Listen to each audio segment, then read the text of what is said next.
യേശുവിനെ കണ്ടിട്ട് യോഹന്നാൻ പറഞ്ഞു he is the lamb of God, അവൻ ദൈവത്തിന്റെ കുഞ്ഞാട്. രണ്ടാമത് പറഞ്ഞു he is the one who baptise you with holy spirit. രണ്ട് കാര്യങ്ങളാണ് ശിഷ്യന്മാർക്ക് വേണ്ടി അല്ലെങ്കിൽ മനുഷ്യവർഗത്തിന് വേണ്ടി കർത്താവ് കൊടുക്കുന്ന അവന്റെ when he is in the flesh കൊടുക്കുന്ന രണ്ട് കാര്യങ്ങൾ. ഇൻ ഫ്ലഷ് ഹി ഡിഡ്, അപ്പൊ ഒന്നാമത് he did bear our sins and died for our sins and his mission was accomplished. അവൻ ജഡത്തിൽ വന്നതിന്റെ ഒരു പ്രധാനപ്പെട്ട ലക്ഷ്യം എന്താണ്? നമ്മുടെ പാപങ്ങൾ ഏറ്റെടുത്ത് നമ്മുടെ പാപങ്ങൾക്ക് വേണ്ടി മരിക്കുക എന്നുള്ളതാണ്, ഇല്ലേ?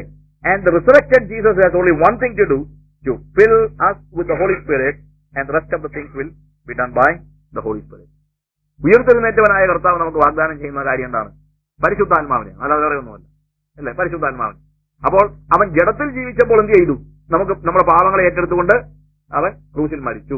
അവൻ ഉയർത്തെഴുന്നേറ്റ് കഴിഞ്ഞപ്പോൾ അവൻ എന്ത് ചെയ്യുന്നു? പരിശുദ്ധാത്മാവിനെ നമുക്ക് ഓഫർ ചെയ്യുന്നു. ഇപ്പോഴവൻ എന്ത് ചെയ്തുകൊണ്ടിരിക്കുകയാണ്? ദൈവത്തിന്റെ സന്നിധിയിൽ നമുക്ക് വേണ്ടി പക്ഷപാതം ചെയ്തുകൊണ്ടിരിക്കുകയാണ്. ഇനി അവൻ എന്തോ ചെയ്യും? And he will come back and will take us home. ഇതാണ് യേശുക്രിസ്തുവിന്റെ 4 വിധത്തിലുള്ള ചതുർമാന പ്രവൃത്തികൾ.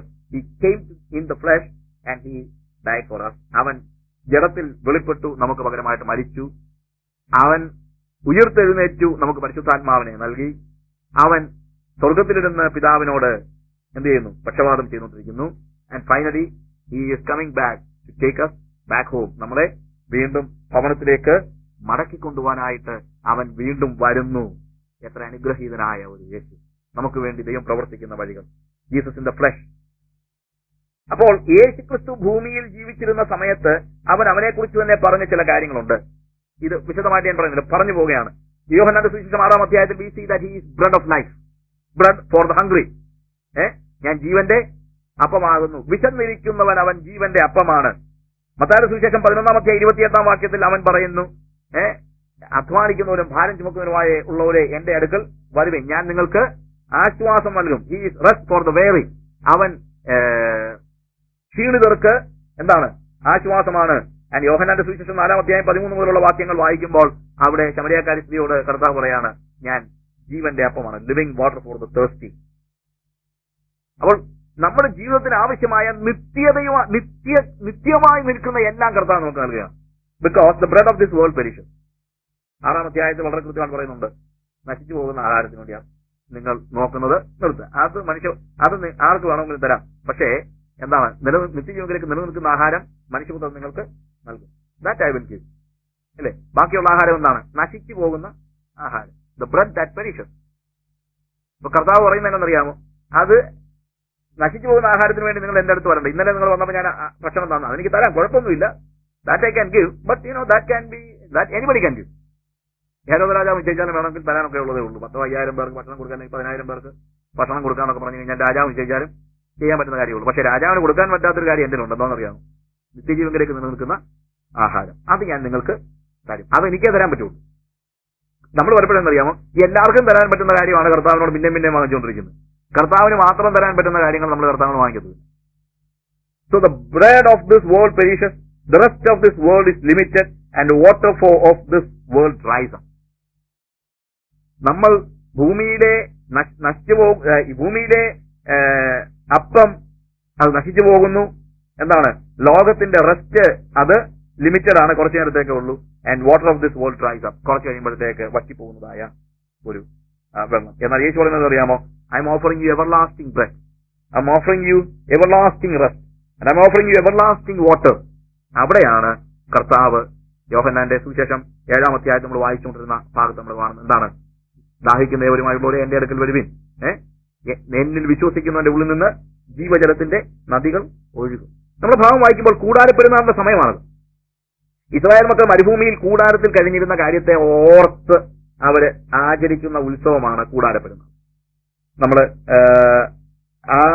അതിന്റെ ഏറ്റവും ഒടുവിലത്തെ ദിവസം, ലാസ്റ്റ് ഡേ, അവിടുത്തെ ഒരു പതിവ്, നോർമലി വേദപുസ്തകത്തിൽ പറഞ്ഞിട്ടുള്ളതും ഇല്ലാത്തതുമായ പല കാര്യങ്ങൾ അവരുടെ പെരുന്നാളുകളിൽ അവര് ഉപയോഗിക്കാറുണ്ട്. ലാസ്റ്റ് ഡേയിലെ ഒരു പതിവ്, ഭക്തരായ ആളുകൾ, it is the last day and many of them are going back, എല്ലാവരും മടങ്ങിപ്പോകാനൊക്കെ ഒരുങ്ങുന്ന സമയത്ത് ഭക്തരായ ആളുകൾ ശിലോഹാം കുളത്തിൽ ചെന്നിട്ട് ഒരു ചെറിയ പാത്രത്തിനകത്ത് വെള്ളം കൊണ്ടുവന്ന് തലയിൽ ഇങ്ങനെ വെച്ചോണ്ട് അവരിങ്ങനെ ഒരു പ്രൊസഷൻ പോലെ വരാറുണ്ട്.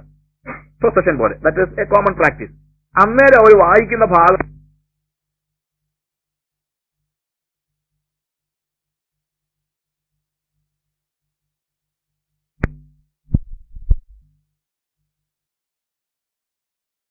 അല്ലെങ്കിൽ ആ ഭാഗം മൊത്തമായിട്ട് 12-ാം അധ്യായം മൊത്തമായിട്ട് നിങ്ങളൊന്ന് വായിച്ചു നോക്കണം. ആ ഭാഗം മുഴുവൻ ഇതുമായിട്ട് യോജിച്ച് പോകുന്ന ഭാഗമാണ്.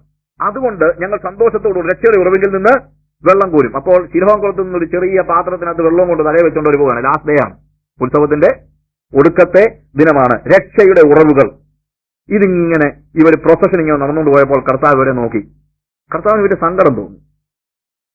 കർത്താവ് എന്തെന്നറിയാം, കർത്താവ് എപ്പോഴും ഈ ചുറ്റും കാണുന്ന കാര്യങ്ങളെല്ലാം മെറ്റാഫോറായിട്ട് ഉപയോഗിച്ചിട്ട് കർത്താവ് കാര്യങ്ങൾ എക്സ്പ്ലെയിൻ ചെയ്യാൻ നോക്കുന്നുണ്ട്. എപ്പോഴും ഉണ്ട്. കർത്താവ് ഇത് കണ്ടിട്ട് പറഞ്ഞു, എന്താ നിങ്ങൾ പറയുന്നത്? ശിലോഹം കുളത്തിലെ വെള്ളമാണ് രക്ഷയുടെ ഉറവുകളെന്നോ?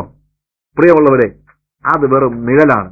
എന്നാൽ പൊരുളായ ഞാനിവിടെ നിൽക്കുകയാണ്. ഞാൻ തന്നെ വന്നിരിക്കുന്നത്, ഞാനിവിടെ വന്നിരിക്കുന്നത് രക്ഷയുടെ ഉറവായിട്ടാണെന്നുള്ളത് നിങ്ങൾ എന്തുകൊണ്ട് മനസ്സിലാക്കുന്നില്ല?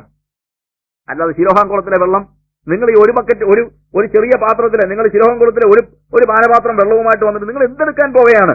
ഇതിന് നിങ്ങളുടെ ദാഹം തീർക്കാൻ കഴിയുമോ? കർത്താവ് ചോദിക്കുകയാണ്. എന്താണ് തിരുവഴുത്തുകൾ പറയുന്നത്? നിങ്ങളൊന്ന് ആലോചിച്ച് നോക്ക്. തിരുവഴുത്തുകൾ പറയുന്നത് പോലെ, എന്നിൽ വിശ്വസിക്കുന്നവരിൽ തിരുവഴുത്തുകൾ പറയുന്നത് പോലെ ജീവജലത്തിന്റെ നദികൾ ഒഴുകും. തിരുവഴുത്തുകളിൽ പറയുന്ന ഓരോ ഭാഗങ്ങൾ, വാഗ്ദാനം, അതൊക്കെ വായിച്ചു നോക്കിയാണല്ലോ. അതൊന്നും ഒരു കുളത്തിലെ വെള്ളത്തെ കുറിച്ചല്ല പറയുന്നത്. പുറപ്പാട് പുസ്തകം 17-ാം അധ്യായം 6-ാം വാക്യത്തിൽ നമ്മൾ കാണുന്നത് മോശ വെള്ളം കൊടുക്കുന്നത് എങ്ങനെയാണ്? ഒരു കുളത്തിലെ വെള്ളമല്ല, നീരൊഴുക്കാണ്, നിലയ്ക്കാത്ത പ്രവാഹമാണ്. കുറച്ചല്ല, ലക്ഷക്കണക്കിന് വരുന്ന ഇസ്രായേൽ മക്കൾക്ക് മൊത്തം കുടിക്കത്തക്ക രീതിയിലുള്ള നീരൊഴുക്കാണ് കർത്താവോടെ ഓഫർ ചെയ്യുന്നത്. യെശയ്യാവിന്റെ പ്രവചനം 44-ാം അധ്യായം, യെശയ്യാവിന്റെ പ്രവചനം 44-ാം അധ്യായം അതിന്റെ 3-4 വാക്യങ്ങൾ വായിക്കുമ്പോൾ അവിടെ കാണുന്നത്, ദാഹിച്ചിരിക്കുന്നത് ഞാൻ വെള്ളവും വരണ്ട നിലത്ത് നീരൊഴുക്കുകളും. It is not just a pool. ശിലോഹം കുളം പോലെ ഒരു ചെറിയ കുളത്തിന്റെ കാര്യമല്ല പറയുന്നത്, നിരന്തരമായ പ്രവാഹമാണ്. എസെക്കിയേൽ പ്രവചനത്തില് 47-ാം അധ്യായത്തിൽ, എഹെസ്കേൽ പ്രവചനം 47-ാം അധ്യായത്തിൽ നമുക്കറിയാമല്ലോ, അവിടെ ആ നദി ഒഴുകി വരുന്നതിനെ കുറിച്ച് പറയുമ്പോഴത്തേക്ക് നിരന്തരമായ ഒഴുക്കാണ് നമ്മളവിടെ കാണും. നിരന്തരമായ ഒഴുക്ക്. അവിടെ ആത്മനദിയുടെ ആ പ്രവാഹം ഇല്ലേ, ആത്മനദിയുടെ പ്രവാഹം എങ്ങനെയാണ്? ചെറിയ ഒരു ഒഴുക്കെന്നുള്ള നിലയിലല്ല, നമ്മെ മുക്കിക്കളയുന്നതായ പ്രവാഹമാണ്. നമ്മെ മുക്കിക്കളയുന്നതായ പ്രവാഹം. പ്രിയമുള്ളവരെ, പരിശുദ്ധാത്മാവിനെ കുറിച്ച് നമ്മൾ സംസാരിക്കുമ്പോൾ മനസ്സിലാക്കേണ്ട കാര്യമാണ്, അത് കുളത്തിലെ വെള്ളം പോലല്ല, ഒരു ഭരണിയിലെ ഒരു ചെറിയ വെള്ളം പോലല്ല, ഒരു ബക്കറ്റിലെ വെള്ളം പോലല്ല. എന്താണ്? അത് നീരൊഴുക്കാണ്. ഇവരൊരു ചെറിയ ഒരു പാനപാത്രത്തിനകത്ത്, ഒരു ചെറിയ പാത്രത്തിനകത്ത് വെള്ളം കൊണ്ട് വന്നപ്പോഴത്തെ കർത്താവ് ചോദിക്കുകയാണ്, വാട്ട് ഡു യു തിങ്ക്? ഇത് നിങ്ങളുടെ ദാഹം തീർക്കുമെന്ന് നിങ്ങൾ ചിന്തിക്കുന്നുണ്ടോ? No, never.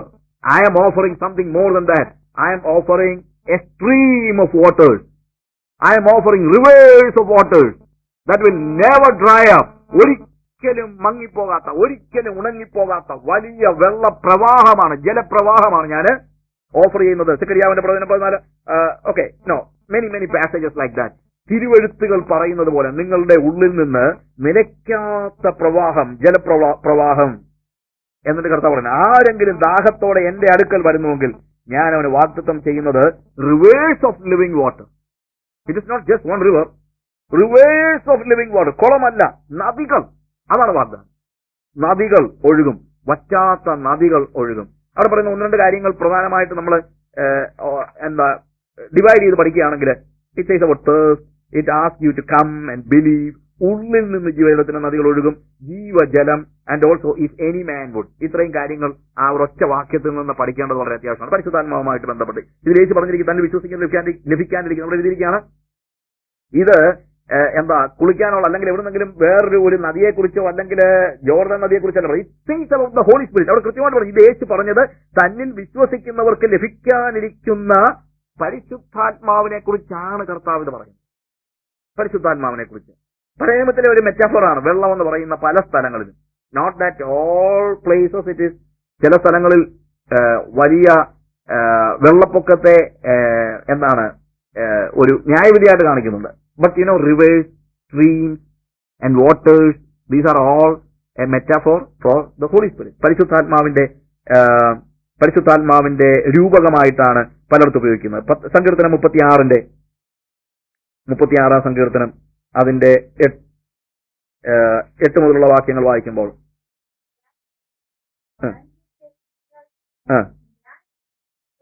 നിന്റെ ആനന്ദ നദി നീ അവരെ കുടിപ്പിക്കുന്നു, നിന്റെ പക്കൽ ജീവന്റെ ഉറവുണ്ടല്ലോ.